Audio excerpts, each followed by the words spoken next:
ನಮಃ. ಹರಿ ಓಂ. ಕಪಿಕಟಕಧುರೀಣ ಕಾರ್ಮಕನ್ಯಸ್ತಬಾಣಃ ಕ್ಷಪಿತದಿತಿಜ ಸೈನ್ಯ ಕ್ಷತ್ರಿಯೇಷ್ವಗ್ರಗಣ್ಯಃ ಜಲಧಿ ರಚಿತ ಸೇತುರ್ಜಾನಕೀ ತೋಷಹೇತುಃ ಪಥಿಪತಿ ಗುಣಸಾಂದ್ರ ಪಾತು ಮಾಂ ರಾಮಚಂದ್ರಃ. ಬುದ್ಧಿರ್ಬಲಂ ಯಶೋಧೈರ್ಯಂ ನಿರ್ಭಯತ್ವಂ ಅರೋಗತ ಅಜಾಡ್ಯಂ ವಾಕ್ಪಟುತ್ವಂಚ ಹನುಮತ್ ಸ್ಮರಣಾತ್ ಭವೇತ್. ಪೂಜ್ಯಾಯ ರಾಘವೇಂದ್ರಾಯ ಸತ್ಯಧರ್ಮ ರತಾಯ ಚ ಭಜತಾಂ ಕಲ್ಪವೃಕ್ಷಾಯ ನಮತಾಂ ಕಾಮಧೇನವೇ. ಸುಷಮೀಂದ್ರ ಕರಾಬ್ಜೋತ್ತಂ ರಾಘವೇಂದ್ರ ಗುರುಪ್ರಿಯಂ ಸುಯತೀಂದ್ರ ಗುರುಂ ವಂದೇ ಮೂಲರಾಮಾರ್ಚನೆ ರತಂ. ಸರ್ವೇಪಿ ಸುಖಿನಃ ಸಂತು ಸರ್ವೇ ಸಂತು ನಿರಾಮಯಾಃ ಸರ್ವೇ ಭದ್ರಾಣಿ ಪಶ್ಯಂತು ಸರ್ವೇ ಸುಗುಣಶಾಲಿನಃ. ಪರಮ ಪವಿತ್ರವಾದ ಯುಗ ಯುಗಗಳ ಚರಿತ್ರೆಯನ್ನು ಹೊಂದಿರತಕ್ಕಂತಹ ದಿವ್ಯ ಕ್ಷೇತ್ರ ಪವಿತ್ರ ತುಂಗಾಭದ್ರಾ ತೀರದ ಕ್ಷೇತ್ರ ಮಂತ್ರಾಲಯ. ಕಲಿಯುಗದ ಕಾಮಧೇನುಗಳು ಕಲ್ಪವೃಕ್ಷರು ಎಂಬುದಾಗಿ ಭಕ್ತರಿಂದ ಆರಾಧ್ಯರಾದಂತಹ ಮಹಾಗುರುಗಳು ಜಾತಿ ಮತ ಭಾಷಾ ಪ್ರಾಂತಗಳಿಗೆ ಅತೀತರಾಗಿ ಸಮಸ್ತ ಭಕ್ತವೃಂದದವರನ್ನು ಅನುಗ್ರಹಿಸುತ್ತಾ ಸನಾತನ ಹಿಂದೂ ಧರ್ಮದ ಪರಿರಕ್ಷಣೆಗಾಗಿ ಹರಿಗುರುಗಳ ಅನುಗ್ರಹದಿಂದ ಅವತರಿಸಿ ದಿವಿಯಿಂದ ಭುವಿಗೆ ಬಂದಂತಹ ಮಹಾಗುರುಗಳು ರಾಘವೇಂದ್ರ ಸ್ವಾಮಿಗಳವರು. ಅವರ ಜೀವನ, ಅವರ ನಡೆ, ಅವರ ಉಪದೇಶ, ಅವರ ಗ್ರಂಥಗಳು, ಜೊತೆಯಲ್ಲಿ ಅವರು ನೀಡಿದಂತಹ ಪ್ರತಿಯೊಂದು ಸಂದೇಶವೂ ಕೂಡ ವಿಶ್ವದ ಒಳಿತಿಗಾಗಿ ನಾವು ಮನನ ಮಾಡತಕ್ಕಂತಹ ಒಂದು ಸಂದೇಶಗಳಾಗಿದ್ದಾವೆ. ಅಂತಹ ಗುರುಗಳು ಈ ಕ್ಷೇತ್ರವನ್ನು ಆರಿಸಿಕೊಂಡು ಈ ಪವಿತ್ರವಾದ ಮಣ್ಣಿನಲ್ಲಿ ತಾವು ನೆಲೆ ನಿಂತಿದ್ದಾರೆ ಅಂತಂದರೆ ಈ ಕ್ಷೇತ್ರಕ್ಕೆ ಒಂದು ವೈಶಿಷ್ಟ್ಯ ಅನ್ನುವಂಥದ್ದು ಇರಲೇಬೇಕು. ಯಾಕೆ ಹೇಳಿದರೆ ಈ ಕ್ಷೇತ್ರವನ್ನು ಅಪರೋಕ್ಷ ಜ್ಞಾನಿಗಳಾದಂತಹ ಹರಿದಾಸರುಗಳು, ವಿಜಯದಾಸರು, ಗೋಪಾಲದಾಸರೇ ಮೊದಲಾದಂತಹ ಮಹಾನುಭಾವರು ವೈಕುಂಠಕ್ಕೆ ಸರಿ ಎಂಬುದಾಗಿ ಈ ಕ್ಷೇತ್ರವನ್ನು ಕೊಂಡಾಡಿದ್ದಾರೆ. ಅಲ್ಲಿಗೆ ಹರಿದಾಸರಿಗೆ ತೃಪ್ತಿ ಆಗಲಿಲ್ಲ, ಮಿಗಿಲೆನಿಸುವುದು ಎಂಬುದಾಗಿ ಈ ಕ್ಷೇತ್ರವನ್ನು ವೈಕುಂಠಕ್ಕಿಂತಲೂ ಮಿಗಿಲಾದ ಕ್ಷೇತ್ರ ಎಂಬುದಾಗಿ ಉದ್ಗಾರವನ್ನು ತೆಗೆದಿದ್ದಾರೆ ಹರಿದಾಸರುಗಳು. ಕಾರಣ ಇಷ್ಟೇ, ಭಗವಂತ ತನ್ನ ಒಂದು ವಿಶೇಷವಾದಂತಹ ಸನ್ನಿಧಾನದ ಅರಿವನ್ನು ಮೂಡಿಸುವಾಗ ನಾಹಂ ವಸಾಮಿ ವೈಕುಂಠೆ ಯೋಗಿನಾಂ ಹೃದಯೇಪಿ ಚ ಮದ್ಭಕ್ತಾ ಯತ್ರ ಗಾಯಂತಿ ತತ್ರ ತಿಷ್ಠಾಮಿ ನಾರದ ಎಂಬುದಾಗಿ ನಾರದರಿಗೆ ತನ್ನ ಶಾಶ್ವತವಾದಂತಹ ವಿಳಾಸವನ್ನು ತಿಳಿಸಿಕೊಟ್ಟಿದ್ದಾನೆ.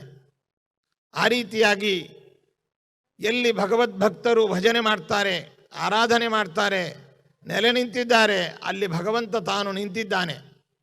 ಅಷ್ಟು ಮಾತ್ರವಲ್ಲ, ರಾಘವೇಂದ್ರ ಸ್ವಾಮಿಗಳವರು ತಮ್ಮ ಪ್ರತಿ ಅವತಾರದಲ್ಲಿಯೂ ಕೂಡ ಭಗವಂತನ ವಿಶೇಷವಾದಂತಹ ಅನುಗ್ರಹವನ್ನು ಹೊಂದಿದಂಥ ಮಹಾಗುರುಗಳು. ಭಗವಂತನಿಂದ, ವೇದವ್ಯಾಸದೇವರಿಂದ ಬಾಯಿ ತುಂಬ ಹೊಗಳಿಸಿಕೊಂಡಂತಹ ನೈಜ ಚರಿತ್ರೆ ಉಳ್ಳಂತಹ ಮಹಾನುಭಾವರು ಪ್ರಹ್ಲಾದರಾಜರು. ಅಮರರಾಗಿ ಅವರ ಭಕ್ತಿಗೆ ಭಗವಂತ ಮೆಚ್ಚಿ ವಿಶಿಷ್ಟವಾದಂತಹ ಒಂದು ವರವನ್ನು ನೀಡಿದ್ದಾನೆ. ಭವಂತಿ ಪುರುಷಾ ಲೋಕೆ ಮದ್ಭಕ್ತಾ ತ್ವಾಮನೂರತಾ ಎಂಬುದಾಗಿ.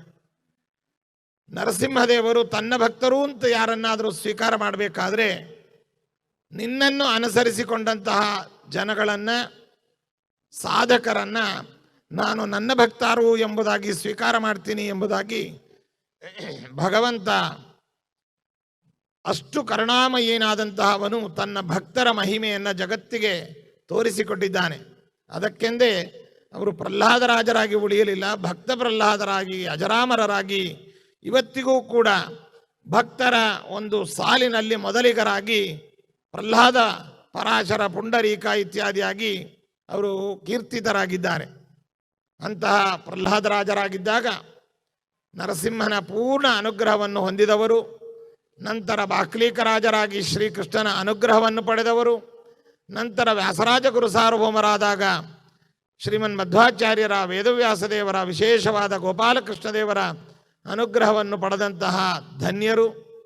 ಕಟ್ಟ ಕಡೆಯದಾಗಿ ತಮಿಳುನಾಡಿನ ಚಿಕ್ಕ ಒಂದು ಗ್ರಾಮದಲ್ಲಿ ಭುವನಗಿರಿ ಎಂಬುವಂತಹ ಕ್ಷೇತ್ರದಲ್ಲಿ ಜನಿಸಿ ವಿಶ್ವಗುರುಗಳಾಗಿ ಮೆರೆದಂತಹ ರಾಘವೇಂದ್ರ ಸ್ವಾಮಿಗಳವರು ಬ್ರಹ್ಮಕರಾರ್ಚಿತ ಮೂಲರಾಮನ ಆರಾಧನೆಯಲ್ಲಿ ತಮ್ಮನ್ನು ತಾವು ತೊಡಗಿಸಿಕೊಂಡು ಸಮಸ್ತವಾದಂತಹ ತನು ಮನ ಧನಗಳನ್ನೆಲ್ಲವನ್ನೂ ಕೂಡ ಭಗವಂತನಿಗೆ ಅರ್ಪಿಸಿ ಭಗವಂತನ ಪೂರ್ಣ ಅನುಗ್ರಹಕ್ಕೆ ಪಾತ್ರರಾಗಿದ್ದಾರೆ.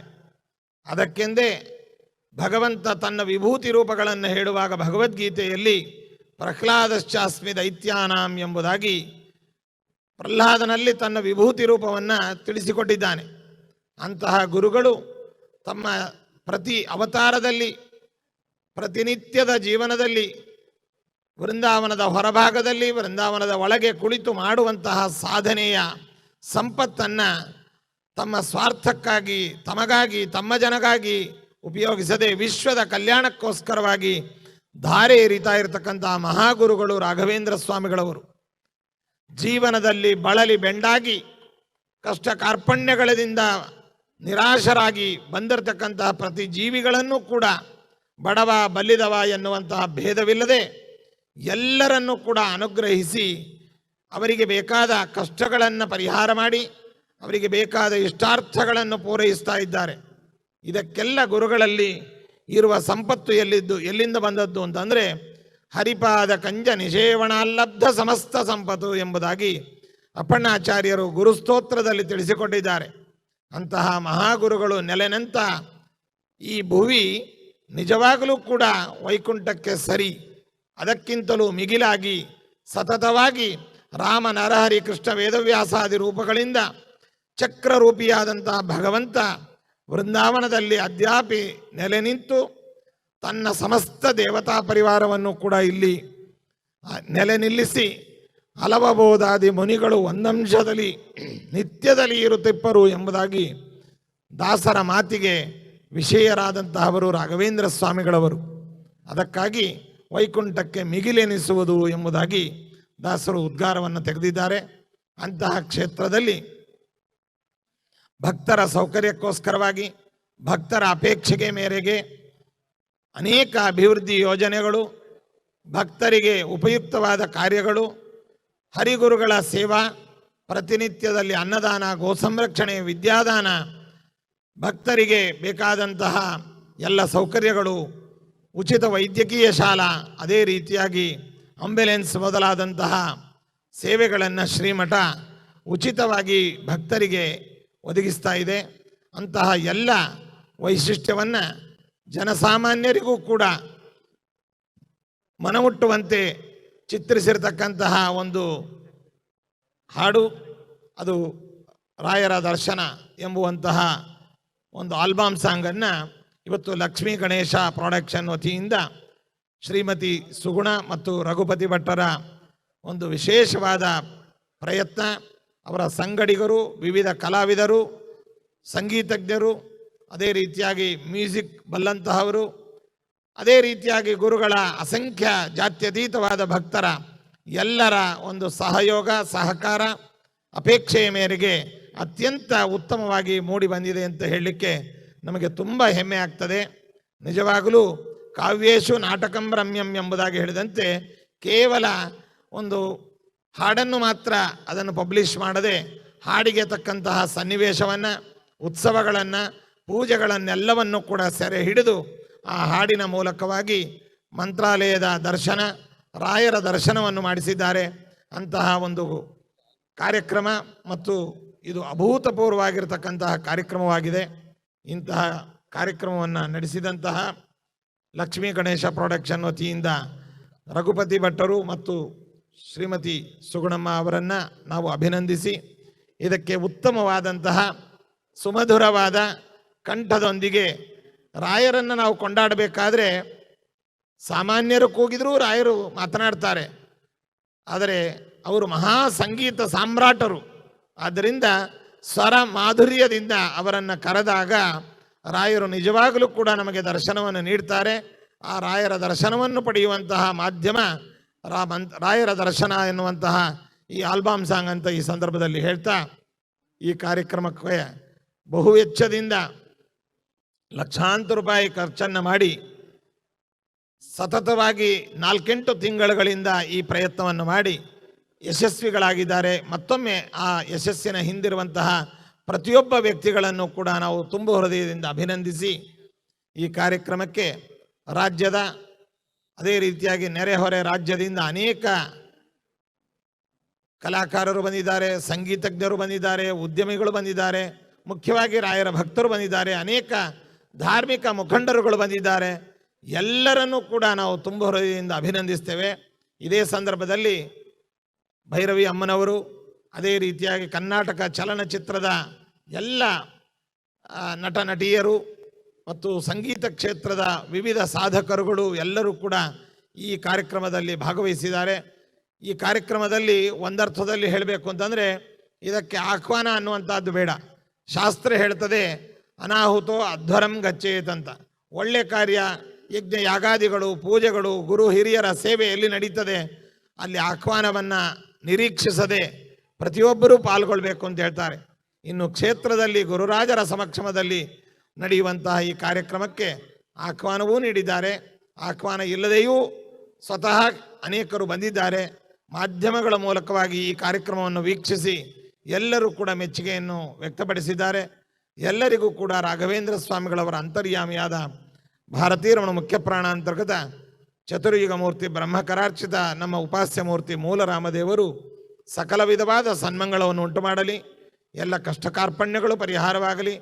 ದೇಶದಲ್ಲಿ, ರಾಜ್ಯಗಳಲ್ಲಿ ಸಕಾಲದಲ್ಲಿ ಮಳೆ ಬೆಳೆಗಳಾಗಲಿ.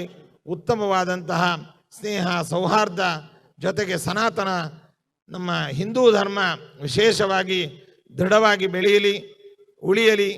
ಎಲ್ಲರಿಗೂ ಕೂಡ ಭಗವಂತ ಅನುಗ್ರಹಿಸಲಿ ಅಂತ ಹೇಳ್ತಾ ನಮ್ಮೆರಡು ಮಾತುಗಳನ್ನು ಮುಗಿಸ್ತಾ ಇದ್ದೇವೆ. ಸರ್ವೇ ಜನಾಃ ಸುಖಿನೋ ಭವಂತು, ಸಮಸ್ತ ಸನ್ಮಂಗಳಾನಿ ಭವಂತು.